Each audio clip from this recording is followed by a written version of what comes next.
सेठ साहब सलाम काजी फाइज ईसा साहब ने भी भिजवा दिया फैसल वावडा साहब को शो कॉज। लेकिन फैसल वावडा साहब मुख्तलिफ टीवी प्रोग्राम्स में अपेयर होके कह रहे हैं कि वो अब भी अपनी बात पर कायम है, उन्हें कोई नदामत नहीं है क्योंकि उन्होंने जो कहा है वो सच कहा है और किसी पर पर्सनल अटैक उन्होंने नहीं किया। लेकिन पर्सनल अटैक नहीं किया, इंस्टीट्यूशन को अटैक किया। हाँ, वो उन्होंने कहा है कि मैंने तो डिटेल्स मांगी थी बाबर सत्तार साहब के हवाले से, तो उस पर मेरा हक बनता है 19A के तहत कि मुझे वो मालूमात फराहम की जाए। मैंने क्या किया इससे बढ़कर, लेकिन मुझे प्रॉक्सी कहा गया तो उस पर तो मुझे साबित करना चाहिए जिन्होंने ये इल्ज़ाम लगाया कि मैं प्रॉक्सी हूँ, और मुझे इस पे सबूत चाहिए क्योंकि मेरे पे एक इल्ज़ाम लगाया गया।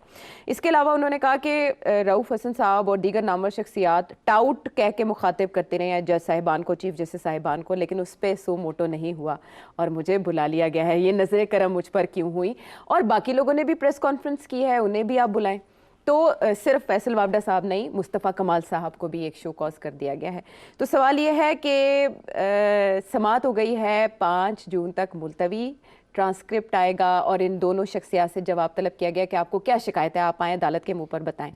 और काजी साहब जो हैं वो तातीलात पे चले गए हैं, 18 से 22 मई तक उन्होंने एक समिट में शिरकत के लिए जाना है। काजी फाइज ईसा साहब के हवाले से इंसाफ पसंद जज उनको फैसल वावडा साहब ने सलाम पेश किया, खराज तहसीन पेश किया है और बड़ा खुशी का इजहार किया कि उनकी अदालत में जाएंगे। बात यह कि दलिया पर जो इस वक्त अटैक आ रहा है, काजी साहब अपने कंडक्ट से उसको रोक पाएंगे? I think that's a valid question.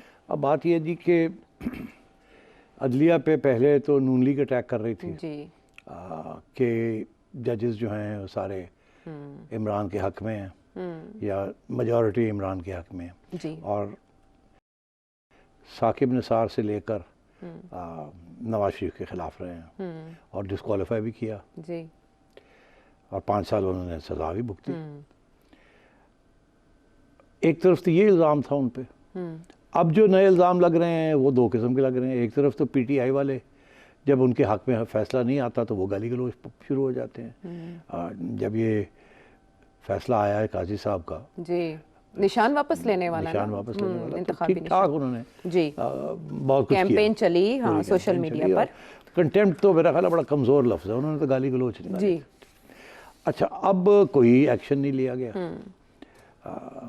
ये नहीं कहा जा सकता कि हमें क्या पता किसने क्या कहा, वो सब कुछ था सामने।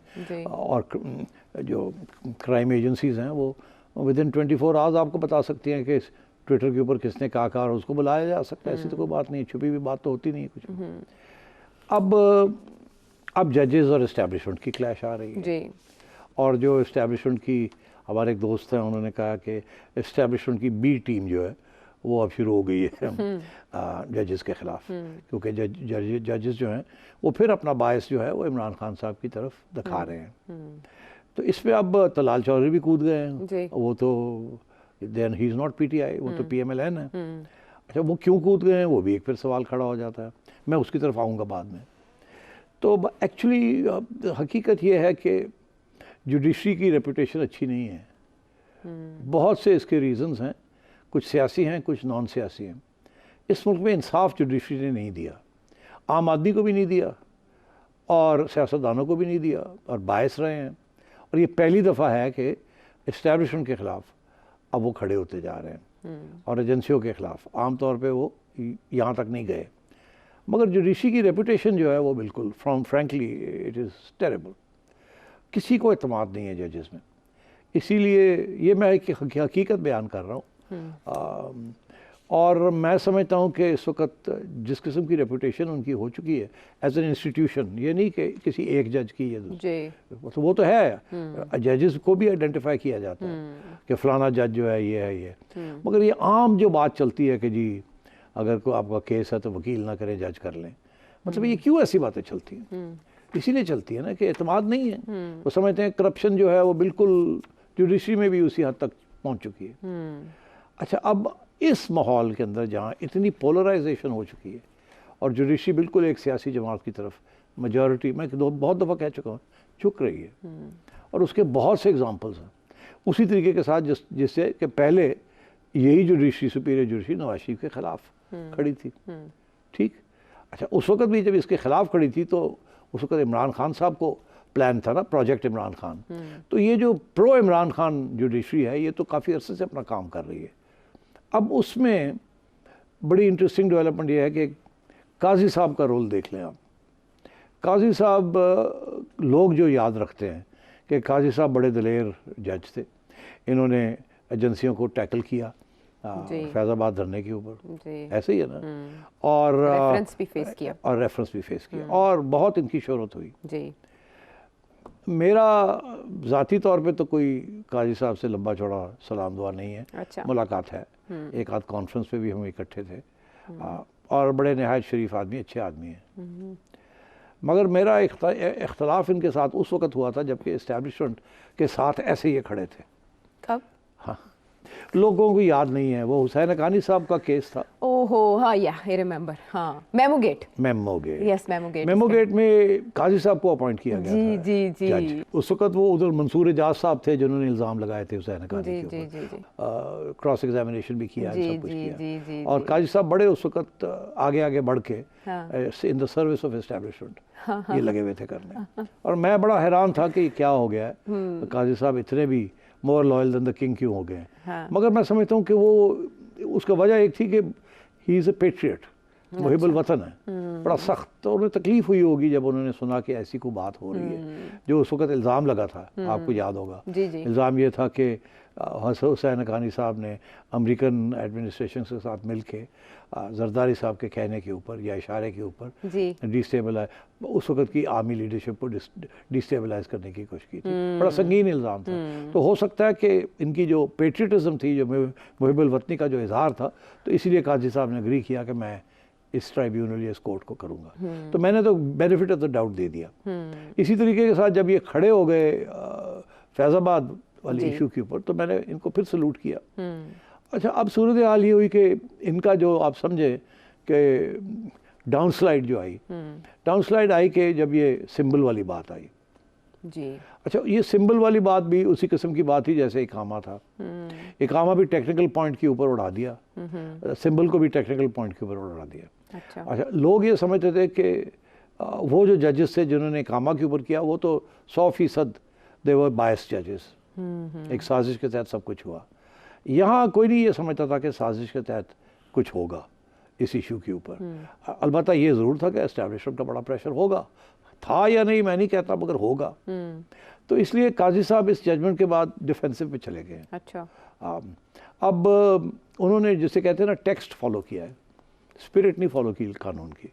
अच्छा। मगर जब ये बात होती है जुडिशरी की, तो हमेशा बात ये होती है वर्सेस स्पिरिट, कि यार अगर आप कानून देखते हैं एक टेलीस्कोप के साथ, सॉरी एक मैग्नीफाइंग ग्लास के साथ, तो आपको लफ्ज़ी कार्रवाई जो है टेक्स्ट नज़र आती है, उसके ऊपर आप जजमेंट देते हैं।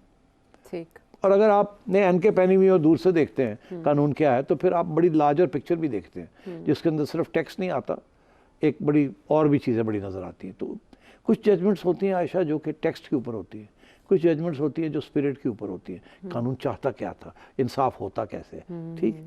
सिर्फ टेक्सचुअल इंसाफ अलग और जनरल इंसाफ जो है वो भी देखना पड़ता है। तो मैं ये समझता हूँ कि काजी साहब की पोजीशन कमज़ोर हो गई। अच्छा। इसीलिए अब बाकी जजेस जो हैं वो खड़े होने शुरू हो गए हैं। और उसमें दो किस्म के जजेस, एक वो जो कि बिल्कुल प्रो इमरान, उनको तो अब बेंचेस में ज़्यादातर पे अपॉइंट नहीं किया जा रहा, और एक वो जो जेन्युइनली इंडिपेंडेंट थे जिनको अब बेंचेस में खड़ा किया जा रहा है, बिकॉज सारे केसेस इमरान वाले हैं। मगर मसला ये बन गया है कि ये जो इंडिपेंडेंट सो कॉल्ड इंडिपेंडेंट जजेस हैं, ये सारे एंटी इस्टेब्लिशमेंट हो गए हैं। अब आजकल एंटी इस्टेब्लिशमेंट होना इज़ बीइंग प्रो इमरान। तो ये प्रॉब्लम बन गया है। अब तलाल चौधरी जब अटैक करता है तो समझ आती है कि वो क्यों अटैक कर रहा है, पहली बात। इसलिए आज जो सूरत हाल बन रही है ये कंटेम्प्ट वाली, मैं ये समझता हूँ कि ये केसेस नहीं चल सकते। कंटेम्प्ट आपका केस उस वक्त चलता है आयशा जब आपकी इज्जत हो, और अगर आपकी कोई इज्जत ही नहीं करता तो कंटेम्प्ट क्या, तो इसका ये मतलब है आपको तो वैसे ही इन कंटेम्प्ट, सारी कौम आपको इन कंटेम्प्ट रखती है। अच्छा। तो फिर ये कहने के साथ क्या फ़र्क पड़ गया? अगर आपकी इज्जत करता है तो फिर कंटेम्प्ट होती है ना, कि आपने तो मुझे, मैं तो एक इज्जत वाला आदमी हूँ, सारी दुनिया एक्नॉलेज करती है, और आपने मुझे मेरे ऊपर ये कह दिया, ये कह दिया, कंटेम्प्ट। तो कंटेम्प्ट आजकल के माहौल के अंदर आर्मी चीफ के ऊपर भी कंटेम्प्ट हो रही है जो आज तक कभी नहीं हुई। प्राइम मिनिस्टर के ऊपर तो पहले दिन से होती रही है, जी ठीक है जी। अब जजेस के ऊपर भी होनी शुरू हो गई, तो इसको कंट्रोल नहीं किया जा सकता। अच्छा ये अब सोशल मीडिया की वजह से और जो ये आज़ादी आई है उसके साथ कि लोगों ने अपनी आवाज़ बुलंद करनी शुरू कर दी है और अपने ख्यालात का इजहार करना शुरू कर दिया। पहले लोग ख्यालात का इजहार नहीं करते थे और जुडिशरी इतनी एक्सपोज नहीं हुई भी थी। ठीक पहले इस्टेब्लिशमेंट इतनी एक्सपोज नहीं हुई भी थी, बिहाइंड द सीन्स करती थी काम और कभी भी इस्टेब्लिशमेंट के ऊपर दाग नहीं लगा था। वो सेक्रेड काउ थी, अब वो सेक्रेड काउ नहीं रही। इसी तरीके के साथ supreme court, high court sacred नहीं रहे। जी तो इसलिए ये मैं समझता हूँ कि ये मामला चलेगा, मगर अफसोस किस बात का, अफसोस इस बात का है कि रियासत के बाकी इदारे भी, जी ब्यूरोक्रेसी भी होगी ना उसके अंदर, जी मीडिया भी, हम सब का वही हाल है। आवाम हमें कंटेम्प्ट में रखती है, हम झूठ बोलते हैं, हम करप्ट हैं, हम पैसे खा जाते हैं, हमारे मौक़िफ़ जो है वो बदलता रहता है, जैसे हमारे मफाद में है या मफाद में नहीं है। आवाम बेवकूफ़ नहीं है, आवाम समझती है बात को। मैं ये कहता हूँ कि आवाम समझती है media is corrupt, media is dishonest, आवाम समझती है bureaucracy is corrupt, bureaucracy is dishonest. और जुडिशरी का तो काफ़ी अरसे से कहते हैं इंसाफ तो हमें मिला नहीं, कभी मिला ही नहीं, तो वो भी कंटेम्प्ट। ये सब सारे इदारे इस वक्त और माशरे के अंदर जो कि रियासत जिसे आप कहते हैं, रियासत की क्रेडिबिलिटी नहीं रही। इसीलिए जनरल मुशर्रफ ये कह सकता है और भी फौजी ये कह सकते हैं कि आइन क्या है, एक कागज़ है, फाड़ा जा सकता है। एटीट्यूड तो ये अगर कंटेम्प्ट ऑफ द कॉन्स्टिट्यूशन है इदारों के अंदर, इदारों के अंदर अगर कंटेम्प्ट ऑफ द कॉन्स्टिट्यूशन है, तो फिर आप समझे कि हर इदारे के ऊपर आवाम जो है, जो कि जिसका सेफ और जमहूरियत का जो सतून है, वो जो है वो अगर कंटेम्प्ट में रखा जाएगा तो फिर आवाम कहाँ जाएगी। तो आवाम इन लोगों के ऊपर कंटेम्प्ट करती है। तो मैं समझता हूँ कि आज अगर जज हजरात कंटेम्प्ट के केसेस के ऊपर सजाएं देनी शुरू कर दें, अच्छा तो उसकी कोई क्रेडिबिलिटी नहीं होगी, कोई क्रेडिबिलिटी नहीं होगी और ये बिल्कुल कैरी नहीं चलेगा। चले आप